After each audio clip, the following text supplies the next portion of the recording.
नमस्कार। स्वागत है आपका सत्यमेव जयते चैनल में और मैं हूं डॉक्टर हरीश चंद्र लखेड़ा। भारत और भारत के लोगों को अब 21वीं सदी में सेक्स संघर्ष के लिए तैयार हो जाना चाहिए। भारत की राजनीतिक पार्टियों और ख़ास तौर पर कांग्रेस पार्टी की सर्वोच्च नेता राहुल गांधी के रवैये से तो साफ लगता है कि अब भारत के लोगों को सेक्स संघर्ष के लिए तैयार हो जाना चाहिए। राहुल गांधी कहते हैं कि जिसकी जितनी आबादी उतनी हिस्सेदारी।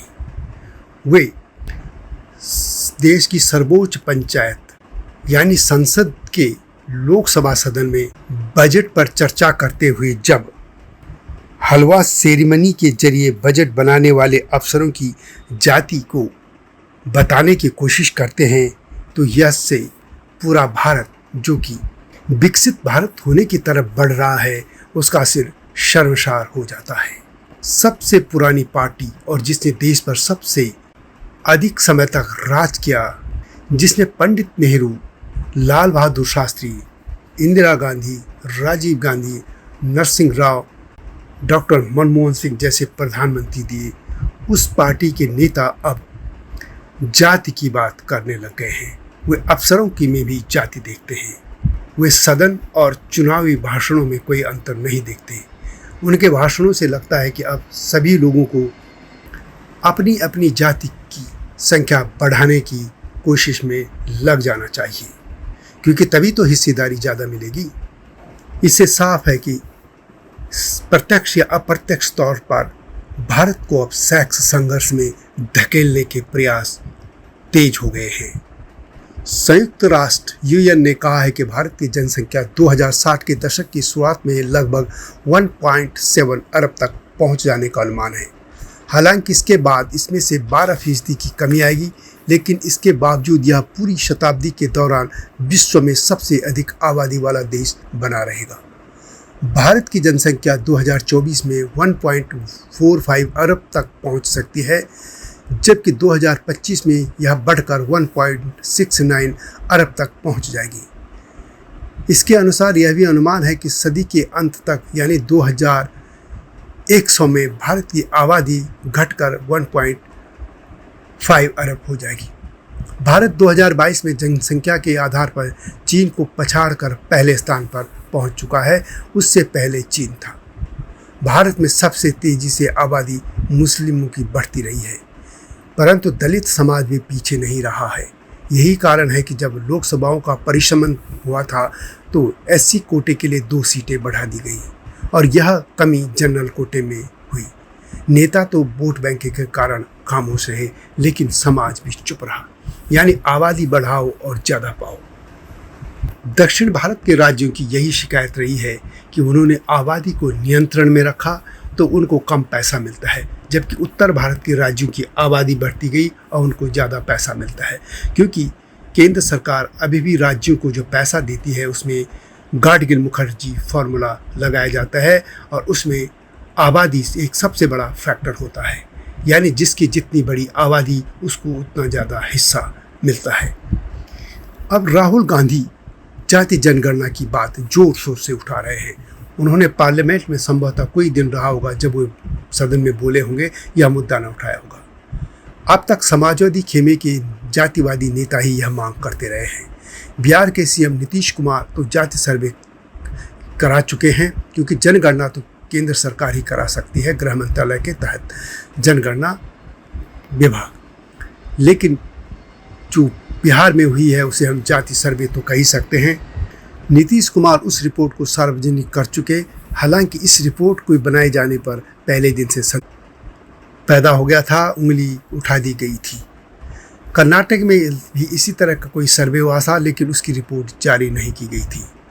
अद्भुत बात है कि राजीव गांधी भारत में कंप्यूटर लाए थे और वे देश को विकसित देश राष्ट्र की श्रेणी में खड़ा करना चाहते थे, लेकिन उनका बेटा राहुल गांधी जाति के आधार पर सिर यानी मुंड गिनवाने की मांग कर रहा है।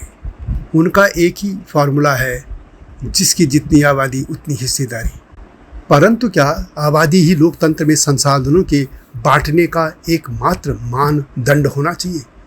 क्या ऐसा नहीं होना चाहिए कि इस देश को आज़ाद कराने में किस समाज की कितनी हिस्सेदारी रही, कितने लोग फांसी के फंदे पर झूले, कितने लोगों ने जेल गए, कितनों ने यातनाएं सही, कितनों ने अपना जीवन का बलिदान दिया। इस राष्ट्र को बनाने में किस जाति की हिस्सेदारी कितनी रही, यह भी तो आकलन होना चाहिए। यह आकलन भी तो होना चाहिए कि भारत में टैक्स किस जाति के लोग कितना देते हैं।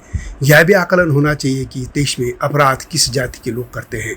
यदि जाति की बात उठी है तो यह भी तो होना चाहिए कि देश में रेप, क्राइम, हत्या, मर्डर, चोरी, डकैती, लफंगई किस जाति के लोग ज़्यादा करते हैं। यदि जाति की बात है तो जब सब बातें तो सामने आनी ही चाहिए। भारत की आबादी को नियंत्रित करने का सबसे बेहतरीन प्रयास इंदिरा गांधी के समय में हुआ था, जब इमरजेंसी के समय नसबंदी का कार्यक्रम संजय गांधी ने शुरू किया था। यह अलग बात है कि उसमें कुछ जोर जबरदस्ती अवश्य हुई थी, लेकिन भारतीय समाज, भारत के नेता इतने कायर और डरपोक निकले कि पार्लियामेंट में वे इस मुद्दे पर चर्चा भी नहीं कर पाए या इसकी हिम्मत भी नहीं जुटा पाए। 2009 के आसपास जब स्वास्थ्य मंत्री गुलाम नबी आज़ाद थे, तब उन्होंने इस मुद्दे पर संसद में चर्चा कराई थी और यह बात उन्होंने खुद कही थी कि इमरजेंसी के बाद अब इस मुद्दे पर चर्चा हो रही है। ये कह सकते हैं कि लगभग 4 दशक बाद। यह अजीब सी बात है कि राष्ट्र निर्माण में अपने को खपाने वाले लोग हाशिए पर ले जा रहे हैं और जो सिर्फ आबादी बढ़ा रहे हैं उनको ही सबसे ज़्यादा संसाधन दिए जाने की बात हो रही है। उनको दिया तो जा रहा है लेकिन उनके कर्तव्य नहीं बताए जा रहे हैं। इसमें भारत की जो सबसे पुरानी पार्टी और उसके सर्वोच्च नेता यह कह रहे हैं, वह सभी जानते हैं कि वह इसलिए कि हिंदू समाज को जातियों में बांट दो और राज करो। हालांकि यह बात कितनी सफल हो पाएगी उनकी यह मंशा, यह कह नहीं सकते, लेकिन इतना तय है कि इस मुहिम से उनके अब सभी समाज अपनी अपनी आबादी बढ़ाने पर जोर लगाएंगे। जो 2 और 2 के बाद 1 बच्चे तक सिमट गए थे, वे समाज भी अब 5-5, 10-10 बच्चे पैदा करेंगे ताकि उनके समाज के लोग भी सुरक्षित रह सके, ज़्यादा हिस्सेदारी पा सकेंगे। और जाहिर है कि यह आबादी कैसे बढ़ेगी, सभी जानते हैं कि यह सब शादी करके और संभोग करके होगा, सेक्स करके। और जाहिर है कि राहुल गांधी और उनकी तरह के वे सभी लोग जो जाति जनगणना और जिसकी जितनी आबादी उतनी हिस्सेदारी की जो बात कर रहे हैं, जाहिर है कि वे भारत को सेक्स के संघर्ष में धकेल देना चाहते हैं। अब भारत के लोगों को तैयार हो जाना चाहिए। अगला जो संघर्ष होने जा रहा है वह सेक्स करके होगा। सेक्स के लिए तैयार हो जाना चाहिए भारत के लोग। बात कड़वी है, अब बहुत कड़वी है और यह बात मैं बोलना भी नहीं चाहता था। ये शब्द बोलने पड़े हैं मजबूरी में, लेकिन भारत के लोगों को तैयार हो जाना चाहिए सेक्स के संघर्ष के लिए। यह विचार कैसे लगे कमेंट बॉक्स में अवश्य लिखें। इस तरीके के उत्तेजित विचारों को लेकर आपके सामने आऊँगा। आप सहमत हों या असहमत, ये आपकी इच्छा, लेकिन आप मेरे इस विचार को काट नहीं पा सकते, इग्नोर नहीं कर पाएंगे। मिलता हूँ जल्दी ही, तब तक नमस्कार। हिमालय पे पेड़ हो तो गीत गाएंगी नदियाँ, गीत गाएंगी नदियाँ। पेड़ों पे चिड़िया है तो गीत गाएंगी नदियाँ। पेड़ों पे चिड़िया है तो गीत गाएंगी नदियाँ। माँ की लोरी जैसे होते हैं नदियों के गीत।